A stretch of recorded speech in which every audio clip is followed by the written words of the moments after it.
Hello, I'm Madison Mills. I'm Axios' senior markets reporter, and right now I think I'm the only thing standing between you and another drink, so I'm going to try to get through the next 15 minutes quickly, but I think you'll be thrilled for this conversation. So join me in welcoming to the stage Congressman Dave Joyce.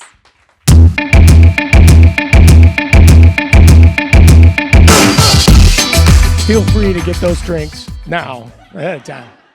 I learned one time when I was speaking at a senior center that everybody was sitting there looking grumpy, and I realized I was between them and the cocktails. So please feel free to do it. And remember to tip those fine ladies who are tending the bar, because that's not taxed anymore. And we're going to talk about that, so thank you for queuing up the news peg for me. Also, drinks at the senior center seems like something I'm going to have to ask you some follow-up questions about after these 14 minutes here. Congressman, really appreciate your time. Thank you so much. Thank you for having me. So I do want to start on the news, a little bit of an emotional pivot here, but I would be remiss to not talk to you about the independence of the central bank. And interest rates are so important for small businesses, obviously for mortgage rates, for credit card rates. Curious if you've spoken with any of your fellow Congress members about supporting the independence of the central bank as the president is working to fire a Fed governor. Well, let's face it, our president says a lot of things. Let's chase a shiny object here, and the media chases a shiny object, but at the end of the day, you're trying to get business done. And I think the Fed chairman's doing a wonderful job in some tough conditions right now. He has to continue to do what he needs to do, and he should be, and I would always vote to make sure that they are independent from any outside forces. And to that end, it's interesting to hear you describe the Fed chair as doing a great job. I wonder if you can talk about the path forward for interest rates, the Fed opening the door to a rate cut as early as September. Do you see an economy that's ready for that rate cut, in your view, in your district? Well, I look at it in a bigger picture. As a member of the Appropriations Committee, right now, when we used to borrow money, it was a lot cheaper. And all of a sudden, as it's going up, now we are paying interest only more than we are on our whole defense appropriations, just on the interest on our debt. So the number is going up, obviously, when money was a lot cheaper, if you will, to getting much more expensive. And that is what causes a lot of our problems and why we continue to borrow. And 40% of the borrowing we do to finance our day-to-day activities is coming from China. So it doesn't make any sense for it to continue to do that. And that's one of the reasons we have to harness our spending and get it under control and make sure that we're in lines with what the Fed's trying to do, which is trying to get back to the idea that growth on a daily basis, on an annual basis, with low inflation, and make sure that people are employed are all part of the equation. I'm not an economist. I don't want to pretend to be one. I did take accounting in college, but I don't want to make a call on something like that, but I really follow the numbers, and I think it's important that we allow the flexibility to those people who have to make those calls as to what they should do. And since you bring up one of the fun jobs that you have, which is looking at government spending and the record deficit, I'm curious if you can talk a little bit about how you're thinking about tariffs as a way to sort of chip away at the deficit, as a way to bring in additional revenue. Obviously, tariff policies significantly impacting small business owners. Oh, absolutely. And, it's in some ways it's tough because while it's being used as a leverage in a negotiation technique or strategy, folks like yourselves who are making those decisions on a day-to-day basis have to adapt to it. You can't make those changes or start charging your clients 20% more. So therefore, we have to consider, as what I look at is like one gentleman was telling me, look, I would buy American steel to make my product, but there's no one in America who makes it at the gauge and the way I need it in order to make my product. So I have to buy European steel. Fair enough. Well, we should have exemptions or exclusions for those folks. We have to make it work. And I think while they're talking about this grand global policies on the tariffs, we also have to make sure that we're not putting Americans out of work and forcing the hand of our own businesses by doing something stupid like tariffing them out of business. Can I quickly see a show of hands from the small business owners? How many of you have shifted your policies off the back of tariffs or had to make any adjustments off the back of tariffs? Okay, so a few folks in the room. I know that you speak with constituents about this frequently, and you recently toured a manufacturing facility. You speak with manufacturers, a key business, of course, in Ohio. What are you hearing from those workers about the impact of tariff policy? Because obviously these levies are meant to increase American manufacturing. Are you hearing that optimism mirrored on manufacturing floors? It depends on the manufacturer and what they're doing. Bringing back work to America is great, but the one thing we need are the people to be able to do those jobs. And so it's very important that we continue to have a workforce and train people to the jobs that exist instead of the jobs they wish for. And so I'm really proud of the fact that when I've gone to like the Auburn Career Center or I've been out to Ashtabula County to the ATEC where they're training career, they're busting at the seams. And so you have more young people who want to get involved in manufacturing and doing the jobs that are necessary. And I know there's been a lot of chatter about AI, but when I talk to high school students, trying to encourage them to get into these type of jobs and train for the jobs that exist, look, at the end of the day, that AI is not coming to fix your furnace on a Sunday or repair the broken water pipe, right? That's going to take human beings. AI may give you some ideas on how to fix the problem, but it's not going to be the thing that actually physically does that. We still need people in the system. And as I was telling somebody earlier today, when I didn't really know much about Elon Musk other than he was Elon Musk, right? And so he came to DC with his chainsaw and everything else.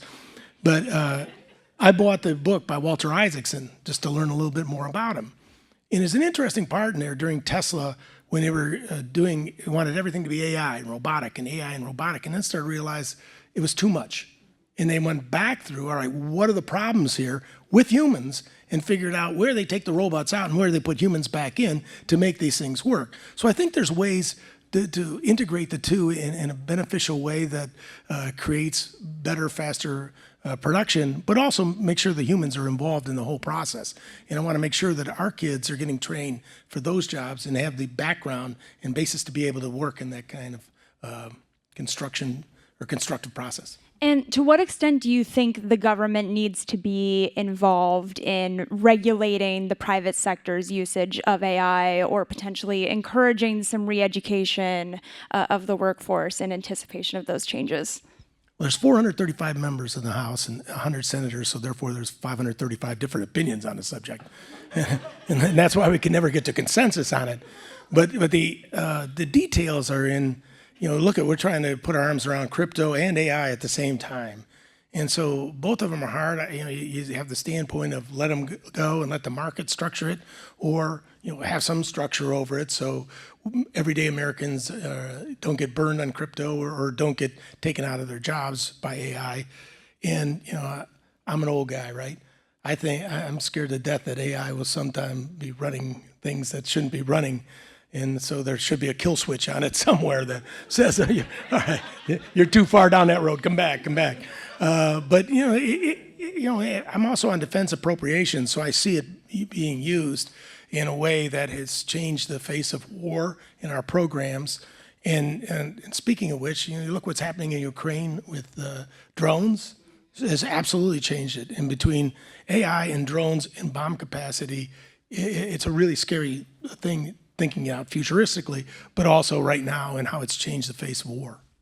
Do you feel confident in Congress's ability to tackle AI? No,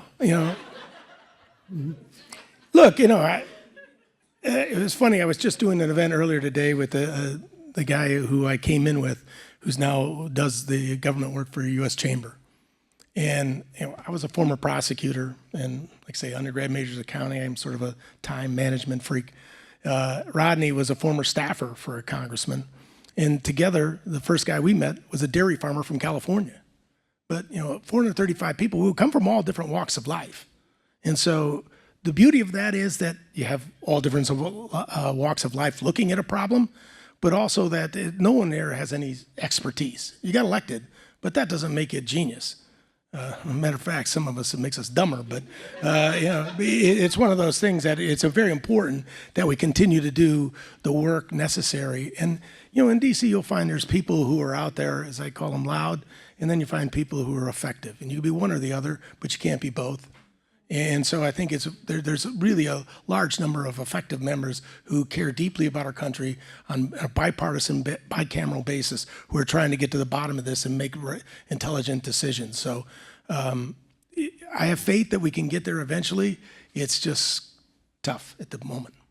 And one of the policies we haven't talked about is the One Big Beautiful Bill. And I spent a lot of time talking to investors who say that tariffs were sort of like the vegetables and the One Big Beautiful Bill is the dessert. That's the stimulus that the economy needs that'll come in 2026. I'm curious if you hear a similar message when you speak to constituents. Are they bringing up tax cuts to come in 2026 to you as often as they're bringing up tariff policy? It's apples and oranges, but on the tax policy side of it, look, we didn't cut anybody's taxes. What we did do is maintain the Tax Cuts and Jobs Act of 17 and kept everybody's rates in place. Also fixed the 199A problem, where therefore, if you were getting, a lot of small businesses are that when you have pass-through entities, that if in fact you were going to be taxed twice, this eliminated that, so it's taxed one time as income. That's 72,000 people in the district who file their taxes that way. That's $660 million in business that's been taxed that way, that we save from being taxed at roughly a 43% rate. That goes back to the idea that small businesses are the backbone of America. It's been brought up before by experts like Baiju, that so many people here wake up every morning and go to work at small business. They're, as we say, states are the engines or the laboratories for United States. I think small businesses are the same. They're coming up and perfecting ideas all over in all different walks of business. And it's important that we make sure that they have the wherewithal to grow, that the tax code was set up in a way that it's going to help them in progressing through by helping them expense research and development and the other costs associated with trying to be better and continue to move forward in a consistent way and have what you all have to do day in, day out, whether it's at home or whether in your small business. You have a budget. You have to live to the budget. You plan in 6 months. You plan in 1 year, 5 years, and 10 years. And we need in Congress to move at the same speed of business. We need to make sure that we put out things that you can take to the bank and that you can plan accordingly to make sure your companies can continue to grow. One of the areas in this that I was right there to the wire arguing against was something a lot of folks wanted to eliminate were all the green tax credits. That's stupid. If you're invested in those type of things, you invested in a solar field, you deserve to get your investment back out. You can't cut it today. All right, the new policy is you want to phase it out, then we'll phase it out over a period of time. But we should allow businesses to at least get what they need out of the deal and so that they can get back to whole. We have to be consistent in our application of our policy so it doesn't hurt small business or individuals. And I've got about 90 seconds left, but I want to hear from you about something I hear from CEOs of major public companies often. They tell me they're not that worried about tariffs because they have kind of the power to negotiate with China. The likes of Walmart, they can do that, but it's tougher for some of the folks in this room to maybe be able to pull that off. How do you plan to bridge that gap for your constituents, for small business owners who may be more adversely impacted by tariff policy? As I was saying before, last time we had a business here, and the guy wanted to move his production out of China, and he wanted to go to Vietnam. Now they whacked Vietnam, 5 years later with tariffs worse than what he had in China. So what the hell do I do now? Good question. But I think that we have to wait till the time these things start to settle. And tariffs have, you listen to the president, the numbers go up and down and sideways and everything else. But Treasury Secretary Besson, that guy has been a rock in trying to work things through. He's very calm, he's very methodical, and he's working through the deals while there's a lot of numbers being thrown around. He's trying to make sure that We create a level playing field because I'm convinced, as he is, that Americans can compete anywhere, any place, anytime on a level playing field. And we shouldn't have other countries dumping in our country and tariffing our products going into theirs. We should make it even. If you want to play with us, then you got to play on the same field. Congressman, that's all the time that we have. So thank you so much. Really appreciate you joining us. Thank you for having me. Thank you.